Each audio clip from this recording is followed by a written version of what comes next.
Olá, bem-vindos a mais um programa Arte da Guerra com o embaixador Francisco Seixas da Costa. E nesta primeira parte vamos manter-nos, como sempre, há 5 meses a esta parte, na Ucrânia. A Ucrânia, onde aparentemente há um primeiro carregamento preparado para, um carregamento de cereais preparado para ser exportado a partir da Ucrânia, mas com os ucranianos a queixarem-se de que o acordo assinado a semana passada na Turquia parece não estar a surtir o efeito que estavam todos à espera. É certo que os acordos são feitos normalmente para poderem ser violados. Como é que tem acompanhado esta questão, embaixador? Eu acho que a Rússia, ao assinar este acordo com a Turquia e com as Nações Unidas, da mesma maneira que a Ucrânia assinou com a Turquia e com as Nações Unidas, a Ucrânia não quis fazer um acordo diretamente com a Rússia demonstrou alguma flexibilidade no plano internacional e alguma vantagem que também ia poder retirar deste acordo, mas demonstrou em particular que não foi sensível à imagem que entretanto tinha sido criada a seu respeito, de que estava, por uma questão de natureza militar e por uma obstrução de natureza prática, a criar um impasse brutal em muitos países do mundo, onde os cereais ucranianos e também russos fazem falta, enfim, para a segurança alimentar das populações. E é preciso percebermos que a Rússia criava estes problemas a países que, à partida, são aqueles que eventualmente podem estar mais ao lado da Rússia, ou pelo menos não antagonizar a Rússia, os países africanos, Exatamente. os países do Médio Oriente, etc. E, portanto, a Rússia pressentiu, a certa altura, que estava a ser posta num pelourinho no plano internacional e decidiu abrir a possibilidade de acordar com a intermediação da Turquia, que está aqui a ter um papel muito interessante, eu diria de algum relevo no plano regional e, em particular, no plano do Mar Negro. A Turquia, que já era, como nós já aqui referimos, uma espécie de entidade de garantia do Acordo de Montreux de 1936, que é quem fornece, digamos, as regras de funcionamento da passagem dos barcos que vêm do Mediterrâneo para o Mar Negro, através do Estreito do Bósforo. Bom, A Turquia está aqui a ter um papel de meio caminho. O que é curioso é que é um país NATO e que ao mesmo tempo aparece aqui com um papel quase neutral.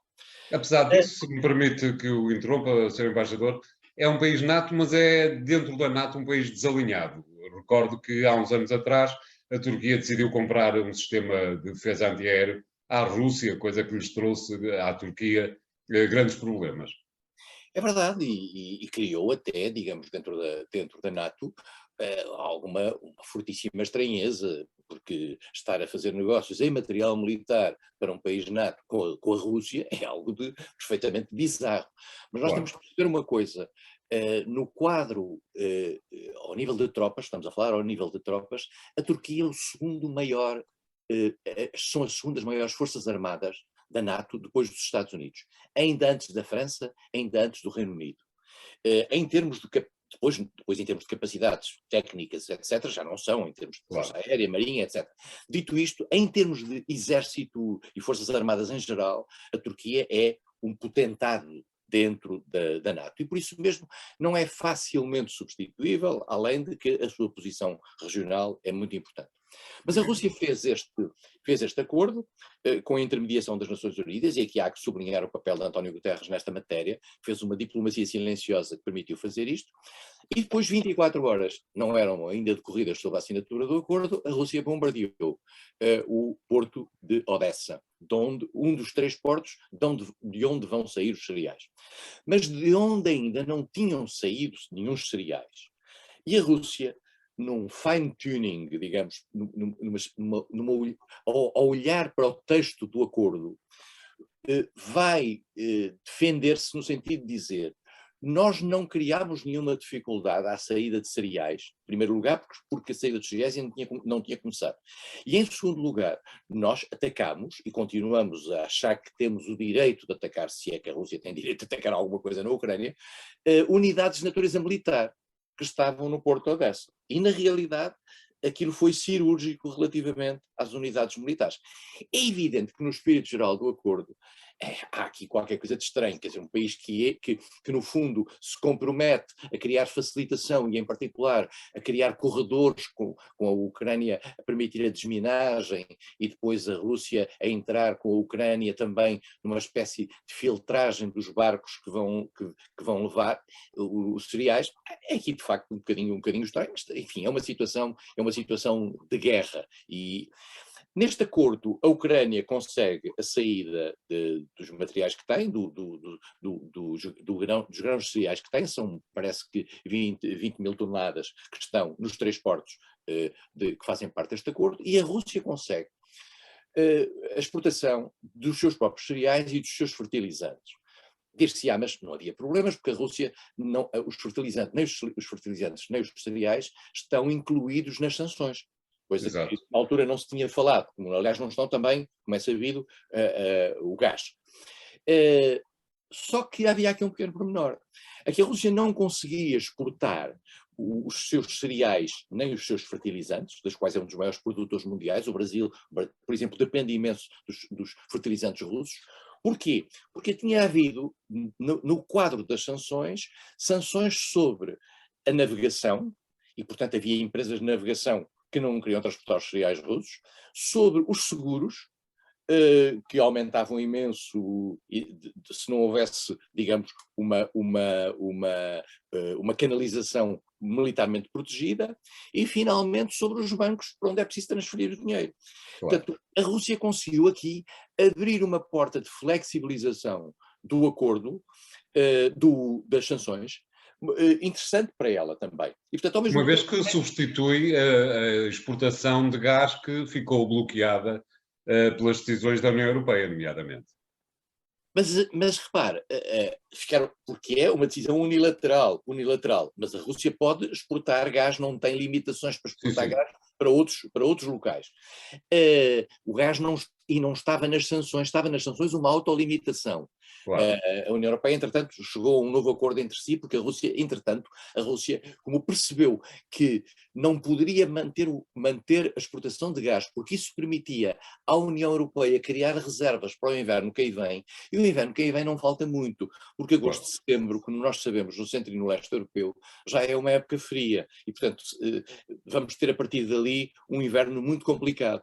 E a Rússia agora, através do Nord Stream 1, começou a criar limitações à exportação para não permitir reservas por parte da União Europeia. Portanto, isto é um jogo de sombras dos dois lados. E, portanto, há aqui, na guerra do gás, há aqui um jogo interessante. É preciso também perceber o seguinte: a Rússia, com a circunstância da própria limitação criada pela redução do consumo europeu, ter provocado uma subida de preços no plano internacional e obrigar, porque a União Europeia foi à procura de outras fontes energéticas, nomeadamente do gás, mas também do petróleo. A Rússia viu o seu patamar de recursos que vêm desses dois bens energéticos subir exponencialmente.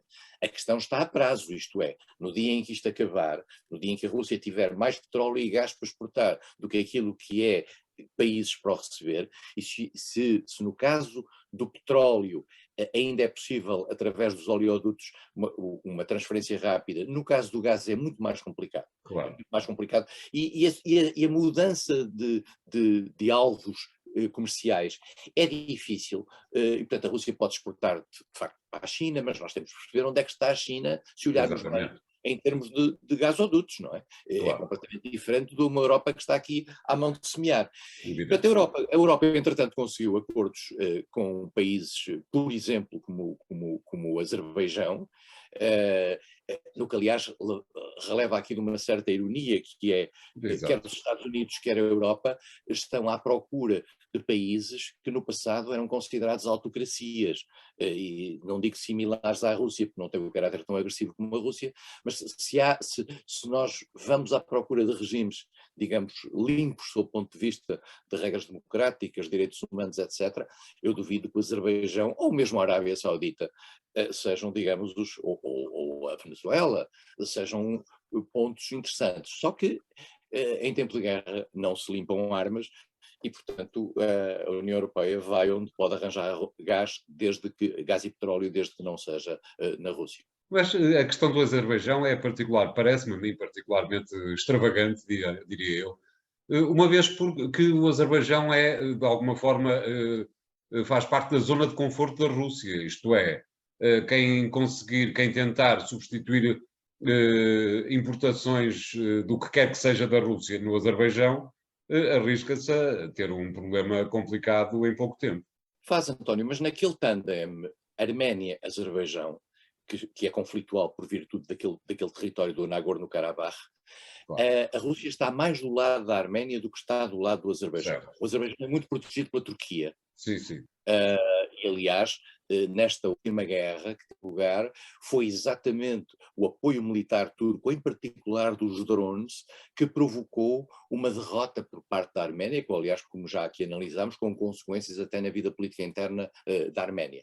Exato. Mas é verdade, a Rússia em geral, em tudo aquilo que é a sua área, a área da antiga União Soviética, Exatamente. a Rússia tem um terroir de regar e uma capacidade de intervenção. Agora, o Azerbaijão também quer vender o seu petróleo. Claro. Há um oleoduto, que é o oleoduto que vem de Baku até Ceyhan, na costa turca, que faz parte dessa estratégia, que é uma estratégia antiga. Há outro oleoduto também que julgo que passa pelo norte da Geórgia, creio eu, não tenho a certeza, mas, portanto, esses instrumentos estão lá. Países nesta altura não podem evitar, enfim, ter as vantagens que decorrem da circunstância de haver escassez de recursos. Exato, claro. Nesse plano. Claro. Muito bem, vamos fazer aqui o primeiro intervalo do programa de hoje. Voltamos já de seguida com o segundo tema. Até lá.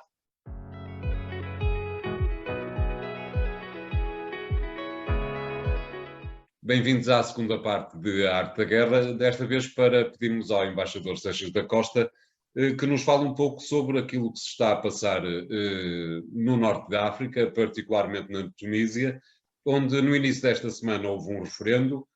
Os primeiros pouquíssimos números que vêm da Tunísia indicam que o referendo foi praticamente abandonado por quase toda a população. Mesmo assim, os que decidiram votar, votaram largamente, maioritariamente, no sim à nova Constituição, mas acaba por ser uma Constituição que aparentemente vai aprofundar o caráter presidencialista do regime e é um texto que foi aceito por uma reduzidíssima parte dos tunisinos. Como é que está a ver toda esta questão, embaixador? Nós já aqui tínhamos falado no golpe de Estado, praticamente, que teve lugar há um ano, precisamente há um ano, na Tunísia, em que o presidente eleito, Kais Saied, demitiu o primeiro-ministro, dissolveu o parlamento, assumiu os poderes, no sentido tradicional em que estas coisas acontecem, que é no sentido de salvação nacional,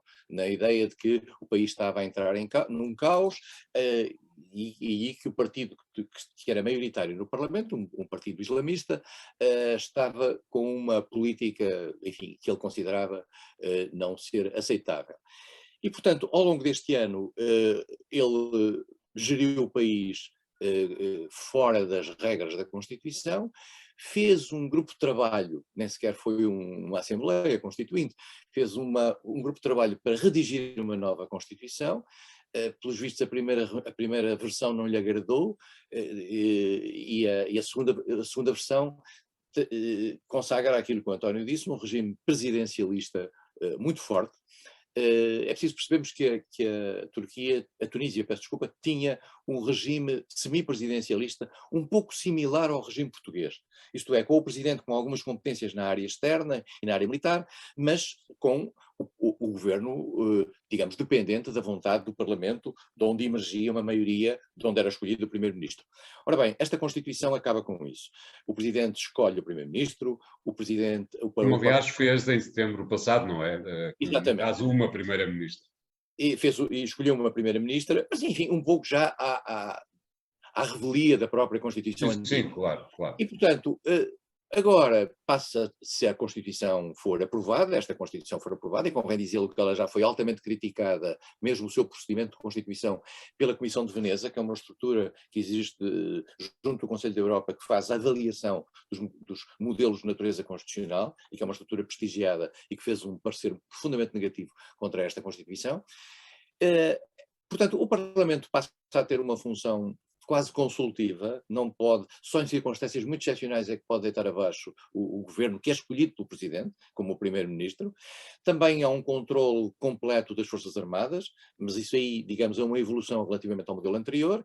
Há um controle sobre o Judiciário, e aqui já estamos a entrar no terreno da não separação de poderes e da concentração de poderes no Presidente. Claro. E como dizia alguém que fez parte do primeiro projeto da Constituição, pedida pelo Presidente, mas não já do segundo, isto cria condições para uma ditadura.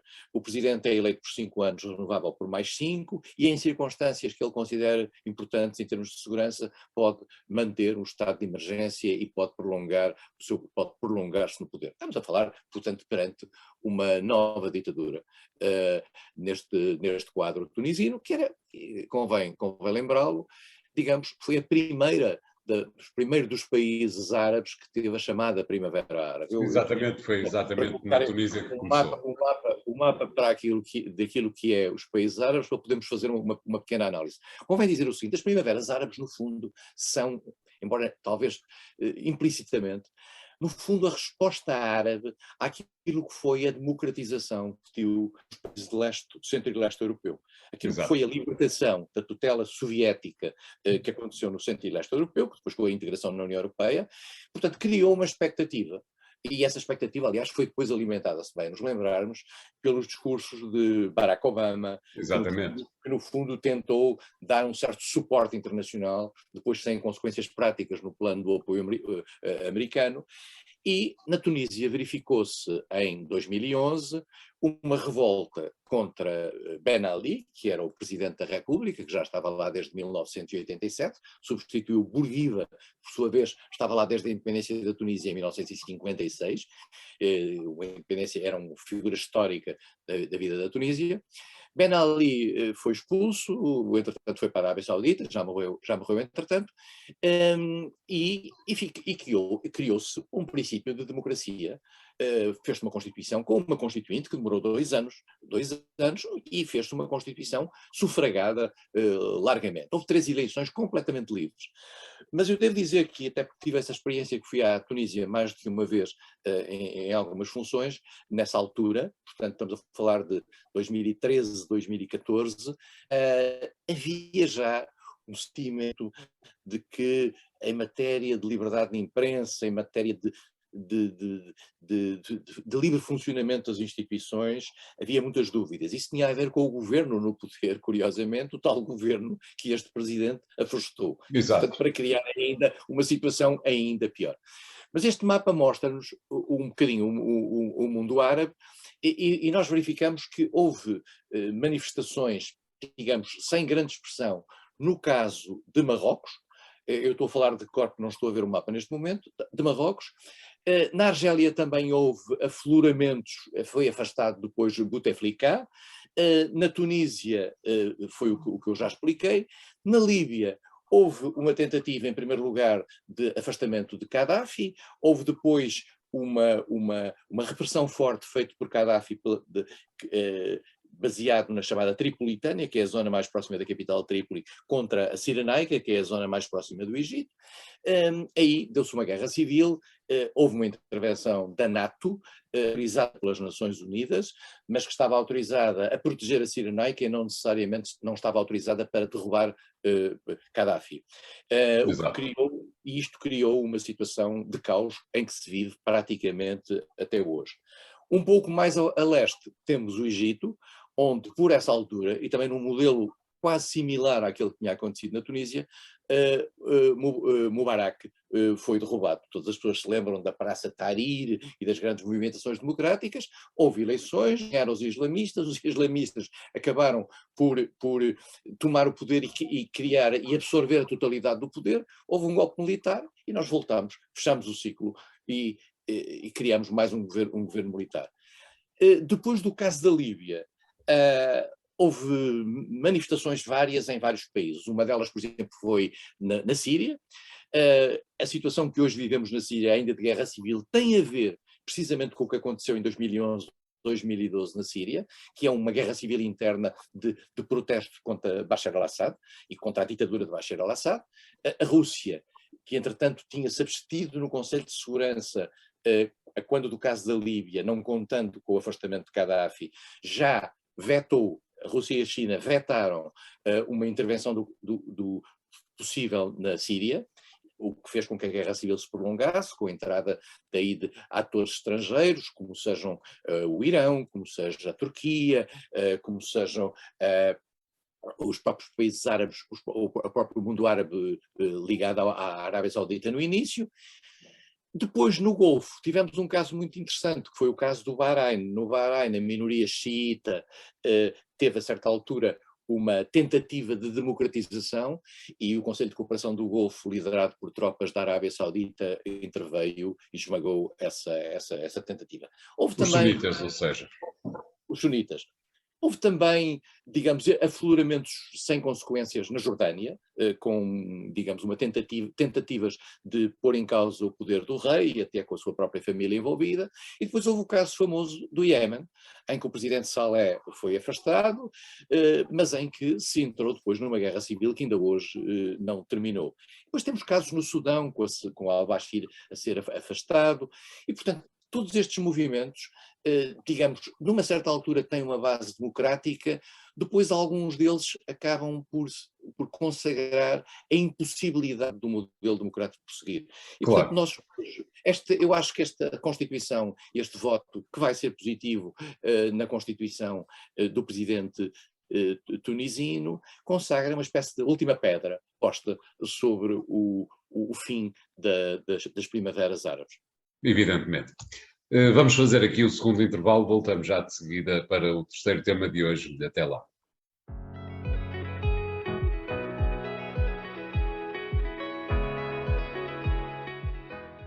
Bem-vindos à terceira parte de A Arte da Guerra, para desta vez falarmos um pouco, ou pedirmos ao embaixador Seixas da Costa para que nos fale um pouco sobre os desenvolvimentos que nos Estados Unidos está a ter o caso Donald Trump. Tudo isto tem a importância que tem, ou antes, tem dois tipos de importância, dizia eu, por um lado, há um lado de folclore evidente em toda esta questão, mas há um lado politicamente importante, que é o do facto de estarmos cada vez mais próximos do mês de novembro, a altura, mês em que haverá eleições intercalares nos Estados Unidos, e, portanto, todo este folclore em torno do ex-presidente vai, com certeza, ter um impacto sério naquilo que os norte-americanos forem levados a votar em novembro. Como é que está a acompanhar toda esta situação, embaixador? António, em novembro tudo parece indicar, e isto provavelmente não são boas notícias até para a Europa, que os democratas vão perder a maioria escassa que têm no Senado, praticamente o empate, desempatados pela vice-presidente, e vão perder aquilo que era a sua maioria mais calma e mais confortável na Câmara dos Representantes. Isto vai tornar a vida muito difícil a Joe Biden nos 2 anos que lhe faltam de mandato, não sabendo ainda se Joe Biden quererá ou não continuar. Há muitas vozes contra a possibilidade de Joe Biden insistir em continuar. Uma coisa que parece muito clara, e isto contra todas as expectativas há 2 anos, é que Kamala Harris, a vice-presidente de Joe Biden, aparentemente está numa perda de velocidade muito forte e ninguém praticamente a considera como uma candidata possível de substituição de Joe Biden.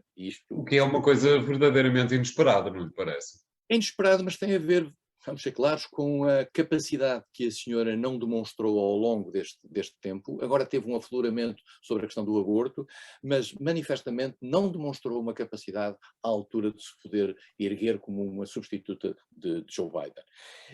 E há muito quem seja favorável a que Joe Biden ceda o lugar a outro democrata. Veremos como isso acontecer. Acho que o resultado das eleições, e inclusivamente, digamos, o grau de perda que Biden tiver nestas eleições vai marcar muito o seu futuro e o futuro dos democratas.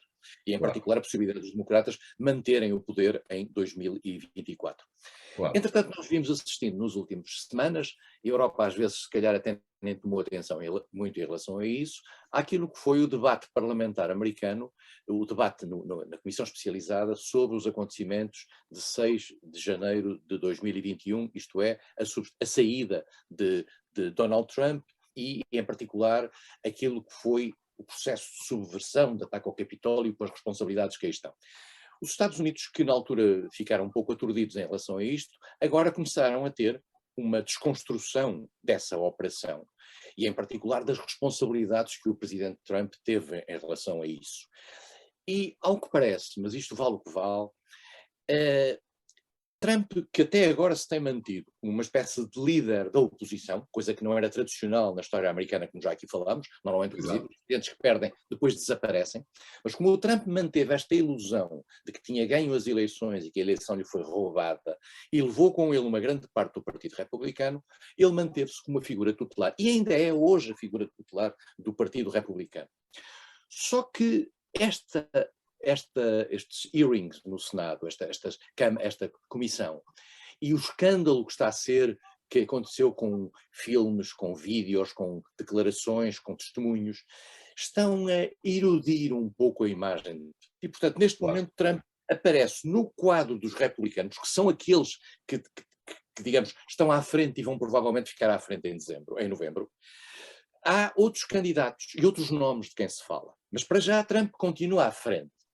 O principal candidato de quem se fala é Ron DeSantis, que é o governador da Flórida, que é uma figura que, tendo dado algum apoio a Trump e tendo até considerado que esta campanha que é feita em todos os mídias americanos, muito mais, nos mídias americanos fala-se muito mais disso do que se fala da Ucrânia. As pessoas não percebem que a Ucrânia, na Europa, nós temos a ideia de que a Ucrânia é uma questão fundamental nos Estados Unidos, não é uma questão fundamental nos Estados Unidos e cada vez mais será, se lo há, cada vez menos. Quer dizer, e, neste momento, DeSantis começa a aparecer como uma figura possível para a substituição de Trump. Mas também se começa a falar de outros nomes mais conhecidos.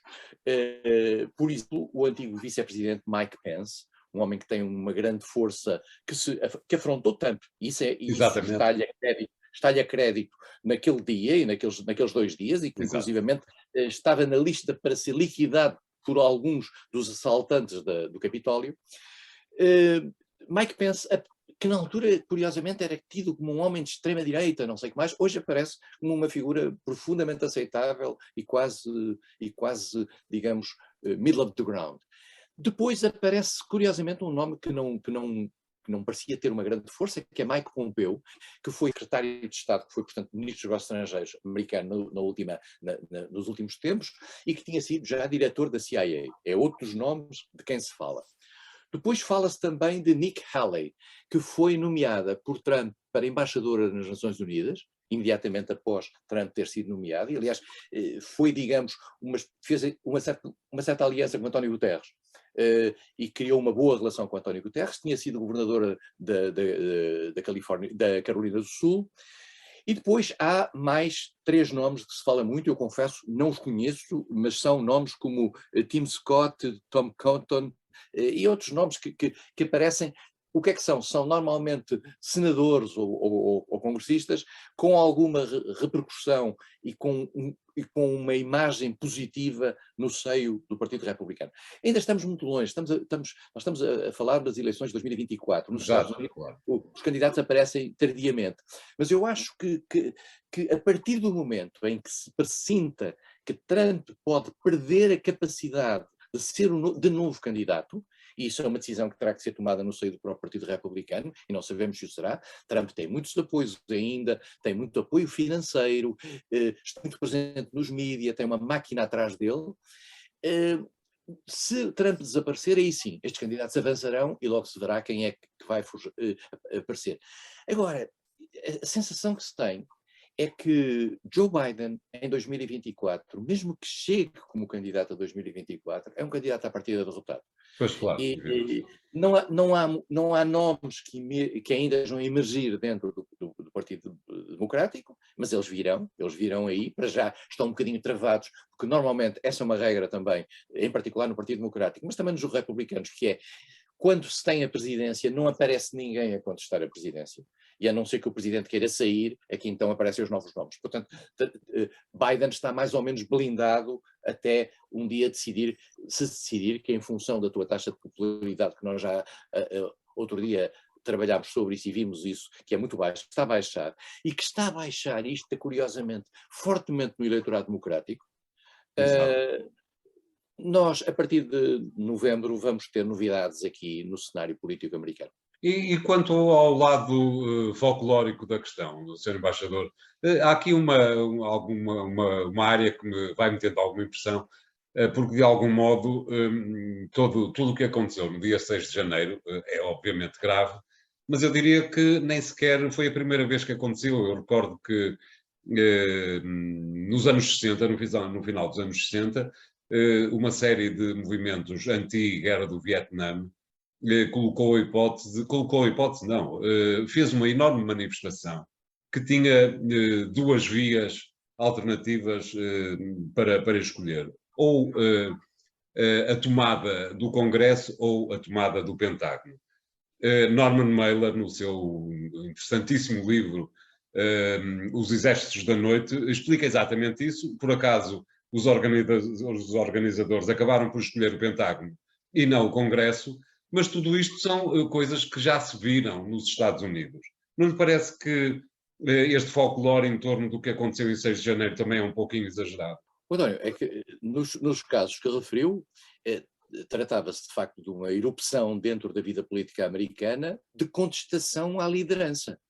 Certo. Só que, no caso de Trump, trata-se de um presidente que não quer abandonar o poder e que se agarra ao poder com o argumento de que a eleição foi falseada, coisa que nunca conseguiu provar, e que, a certa altura, aparece como mobilizador de uma tomada do órgão legislativo com a sua, pelo menos, complacência, mas ao que parece também com a sua luz verde ainda que subliminar. Exato. E, portanto, é uma espécie de guerra interna dentro do próprio poder.